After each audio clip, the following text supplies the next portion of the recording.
L'art, c'est bon pour la santé. Depuis 35 ans, le Centre d'apprentissage parallèle de Montréal, le CAP, offre des services en santé mentale à la communauté par le biais d'activités artistiques centrées sur la création. Le CAP, depuis 35 ans, c'est 5000 personnes soutenues. Au CAP, j'y ai découvert une belle famille chaleureuse, pleine de compréhension. J'ai retrouvé le goût de créer. Pour moi, l'art, c'est le langage de l'âme. Il n'y a pas un médicament qui peut égaler ça. Pour continuer à fonctionner, nous avons besoin de financement. Ainsi, chaque année, depuis 5 ans, une centaine de personnalités ont accepté de réaliser leur autoportrait qui sera mis à l'encan lors de l'événement Moi-même. Moi-même, c'est un petit jeu de mots, mais c'est une grande démarche. On essaie de proposer de vivre l'expérience de l'autoportrait qui peut paraître pas humble du tout, mais en réalité, on est beaucoup plus dans l'estime de soi qui est très importante dans la mission générale du CAP.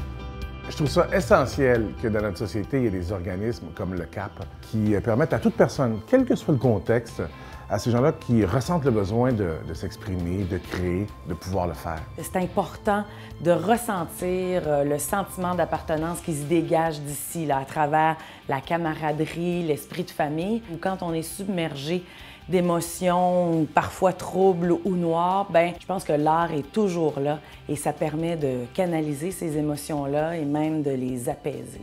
Tout le monde peut venir faire des ateliers ici. Si vous vous sentez pas bien, si vous avez envie de créer, parce que la création, ça guérit. Moi, j'ai fait une dépression dans ma vie. Je me suis mise à dessiner, puis c'est ce qui m'avait guéri. Ici, on débloque. Tu sais, ça passe par les émotions, ça passe par ce qu'on vit. Puis tout à coup, il arrive des choses qu'on ne peut même pas imaginer qu'on peut faire. À chaque fois, les émotions, je suis habitué de les présenter en écriture. Il y a des choses que tu ne sais pas exprimer par les mots et la peinture, je trouve que c'est ce que ça offre. Donc les émotions commencent à sortir. Je viens pour donner des ateliers de mouvement. Tout à coup, il y a un espace de permission pour laisser émerger le soi, on pourrait dire. Les participants peuvent se sentir en fait vivants de l'intérieur. Tout le phénomène de groupe aussi. Tranquillement, les regards qui sont portés sur l'autre sont de plus en plus bienveillants, sans jugement, accueillants. Si vous êtes touché par la mission du CAP et que vous souhaitez encourager cette grande famille, je vous invite à prendre part à l'événement Moi-même, le mardi 29 mai à 17h30, c'est au Musée des Beaux-Arts de Montréal.